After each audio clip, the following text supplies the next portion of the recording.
नमस्कार विद्यार्थी मित्रांनो, माझ्या आयुर्वेद यूट्यूब चॅनलमध्ये आपलं स्वागत आहे.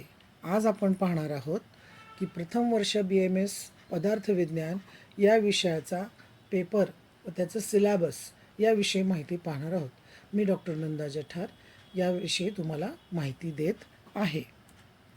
तर या पेपरमध्ये थेरी आणि प्रॅक्टिकल असे दोन भाग असतात. थेरीमध्ये सुद्धा पेपर 1 आणि पेपर 2 100 मार्काचे असे दोन पेपर असतात. त्याचे टोटल 200 मार्क होतात. प्रॅक्टिकलसुद्धा टोटल 200 मार्कांचं असतं आणि त्यामध्ये 4 भाग असतात की एक प्रॅक्टिकल जे 100 मार्काचं रिटर्न टेस्ट असते, त्यानंतर वायवा जी 60 मार्कांची ओरल असते आणि इलेक्टिव्ज हे 10 मार्काचे असतात. तर इंटरनल 30 मार्क्स असतात, जे तुमच्या कॉलेजमधून ज्या काही परीक्षा झालेल्या असतात त्याचे तुम्हाला ते 30 मार्क मिळत असतात. ज्या कॉलेजतर्फे कंडक्ट होतात त्यातून ते 30 मार्क मिळतात. आता थिअरी आणि प्रॅक्टिकल 200 आणि 200 मिळून एकंदर 400 मार्काचा हा पेपर असतो. आता पेपर 1मध्ये पहा, पेपर 1 आणि पेपर 2 यामध्ये कुठले कुठले लेसन येतात. तर पेपर 1मध्ये येतं आयुर्वेद निरूपण, पदार्थ निरूपण, दर्शनशास्त्र निरूपण आणि पेपर 2मध्ये परीक्षा आणि प्रमाण ही मुख्य प्रकरणं येतात. तर पेपर 1मध्ये पहिल्या टर्ममध्ये काय सिलेबस असतो पहा.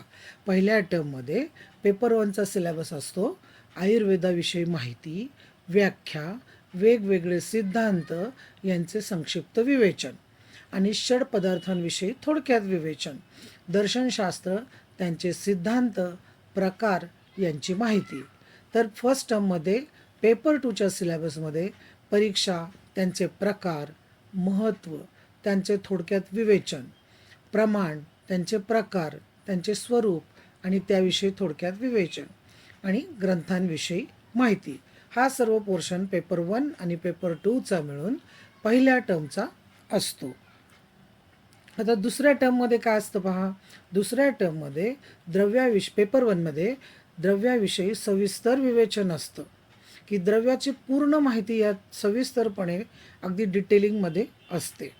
दुसरा गुणाचे पण सविस्तर विवेचन असते आणि तिसरा म्हणजे कर्मावरही सविस्तर विवेचन येते. तर पेपर 2मध्ये प्रत्यक्ष प्रमाणाचा सखोल अभ्यास असतो, अनुमान प्रमाणाचा सखोल अभ्यास असतो. तर हा झाला सेकंड टर्मचा सिलॅबस पदार्थविज्ञान या विषयाचा. आता तिसऱ्या टर्ममध्ये पेपर 1मध्ये सामान्य याचं सविस्तर विवेचन असतं, विशेष याचं सविस्तर विवेचन असतं आणि समवाय याचं सविस्तर विवेचन असतं. पेपर 2मध्ये युक्तिप्रमाणाचा सखोल अभ्यास असतो, उपमान प्रमाणाचा सखोल अभ्यास असतो, कार्यकारण सिद्धांत याचाही सविस्तर विवेचन. हा झाला थर्ड टर्मचा सिलॅबस. आता फर्स्ट टर्मला फक्त फर्स्ट टर्मचाच अभ्यासक्रम असतो, तुम्हाला तेवढाच अभ्यास करायचा असतो आणि परीक्षाही फक्त तेवढ्याच पार्टवर होत असते. सेकंड टर्मलाही फक्त सेकंड टर्मचाच अभ्यासक्रम असतो आणि त्यावर तेवढीच परीक्षा असते. या दोन्ही टर्मची परीक्षा महाविद्यालय घेते आणि परीक्षा 50 गुणांची असते.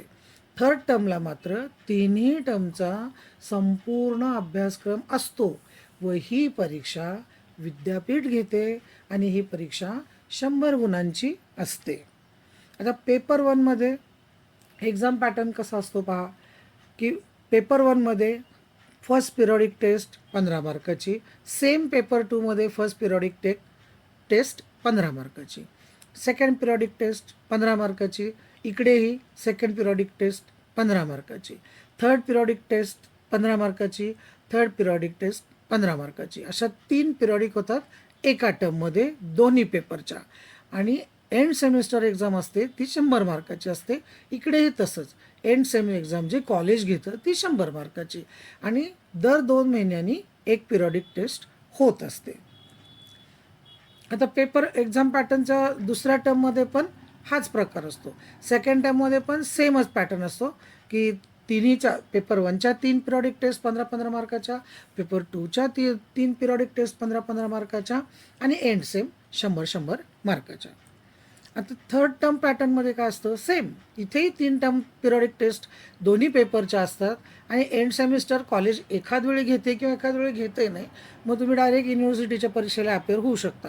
पण जर घेतली तर बरं असतं, आपली प्रिलिमसारखा त्याचा तुम्हाला छानसा उपयोग होऊ शकतो.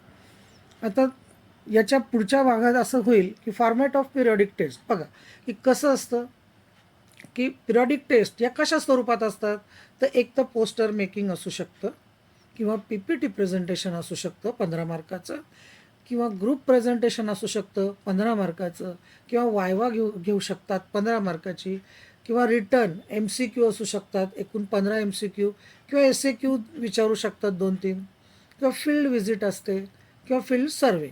तर या 7 पैकी कोणत्याही स्वरूपात पिरियडिक टेस्ट घेतली जाते. त्यामुळं त्याच्याकडे दुर्लक्ष करू नका. हे मार्क परीक्षेत धरले जातात.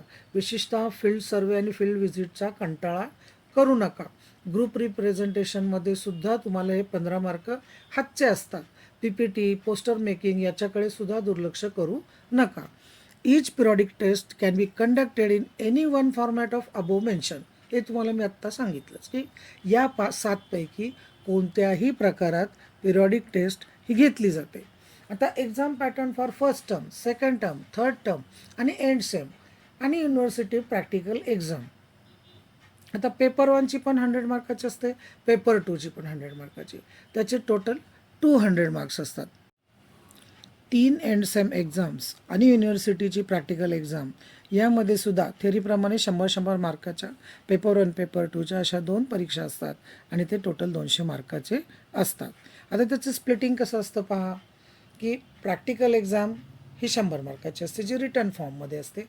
वायवा 60 मार्काची असते 60 मार्क्स, ज्याच्यात तुम्हाला प्रश्न विचारले जातात. इलेक्टिव्स 10 मार्काचे असतात आणि इंटरनल असेसमेंट असते, म्हणजे त्यात जर्नल किंवा आणखी तुमचं काही असतील पिरियडिक टेस्टचं ते मार्कचं डिस्ट्रीब्युशन असेल त्याप्रमाणे ते 30 मार्क कॉलेजकडून मिळतात.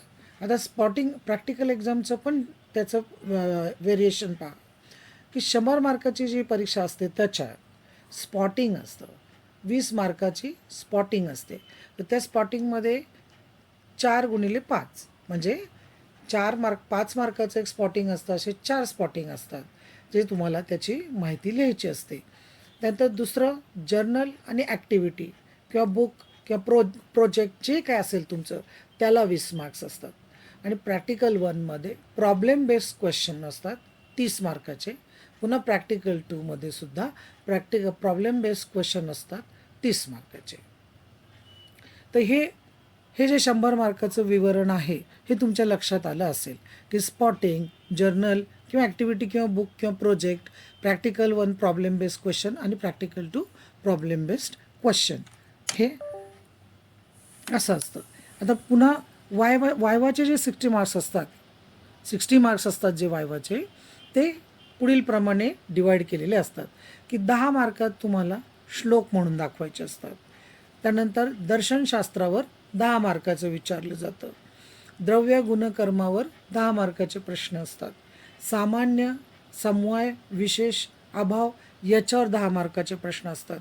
कार्यकारण भाव 10 मार्काचे असतात आणि इतर 10 मार्काचे असतात. म्हणजे श्लोक जर तुम्ही परफेक्ट म्हणून दाखवलेत तर हे 10 मार्क तुमचे हातचे असतात.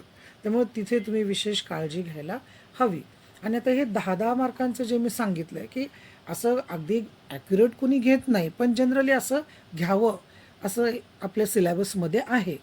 परंतु जर विचारलं तर तुम्हाला ते सांगता आलं पाहिजे. आणि इतर प्रश्नांमध्ये मग ते त्यांच्या मनचे कुठलेही प्रश्न विचारू शकतात. तर तुम्ही गांगरून जायचं काहीच कारण नाही, कारण की त्याच्यात तुमचं स्किल पाहत असतात, ते कॉन्फिडन्स पाहत असतात, की अभ्यासाशी संबंधित नसलेले प्रश्न विचारले जाऊ शकतात. तुम्ही कसं बोलता किंवा कसं त्यांच्याशी रिॲक्ट होता किंवा अचानक नवीन विषय आला तर तुमची त्याच्यावर विचार करण्याची कशी प्रवृत्ती आहे हे तपासलं जातं. आता इलेक्टिव्ज म्हणजे जे तुमच्या करिक्युलममध्ये जे काही कंडक्ट केलेलं असतं त्याच्याशी संबंधित ते 10 मार्क्स असतात. आणि इंटरनल टेस्ट ज्या घेतल्या जातात, की ज्या 3-3 पिरियडिक टेस्ट प्रत्येक टर्ममध्ये किंवा एंडसेम्स असतात, तेच मार्क थोडक्यात संक्षिप्त रूपात ते तुम्हाला 30 करून दिले जातात. आता यापुढे हे सगळं मार्कांचं तुम्हाला लक्षात आलेलंच असेल की कशा प्रकारे थेरीचे मार्क असतात, कशा प्रकारे ओरलचे मार्क्स असतात. हे सगळं लक्षात ठेवून तुम्ही अभ्यासाला लागा आणि त्याप्रमाणे तुम्ही अभ्यास केला वेळच्या वेळी तर तुम्हाला मला नाही वाटत की फार काही अवघड वाटेल किंवा व्यवस्थितच तुमचा अभ्यास होत जाईल. याच्याप्रमाणे टर्म वाईज किंवा जसं मी तुम्हाला सांगितलं आहे तसं तसं तुम्ही अभ्यास करत जा. ओरलचंही जास्त टेन्शन न घेता पण अजिबात केअरलेसपणा न करता तुम्ही ती ओरल अटेंड करत जा म्हणजे तुम्हाला चांगले रिझल्ट्स नक्की मिळतील. थँक्यू.